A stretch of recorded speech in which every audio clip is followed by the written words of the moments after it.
Muling nabagbag ang puso ni Jesus, kaya pumunta siya sa pinaglibingan kay Lazarus.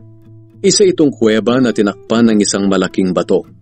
Pagdating nila roon, sinabi ni Jesus, "Alisin ninyo ang bato." Sumagot si Marta na kapatid ng namatay, "Panginoon, tiyak na nangangamoy na ngayon ang bangkay. 4 na araw na siyang nakalibing." Sinabi ni Jesus sa kanya, "Hindi ba't sinabi ko sa iyo na kung sasampalataya ka ay makikita mo ang kapangyarihan ng Diyos?" Kaya inalis nila ang bato.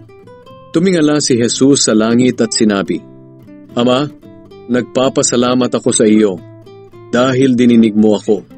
Alam kong lagi mo akong dinidinig at sinasabi ko ito para sa kapakanan ng mga nasa paligid ko, upang maniwala silang ikaw ang nagsugo sa akin."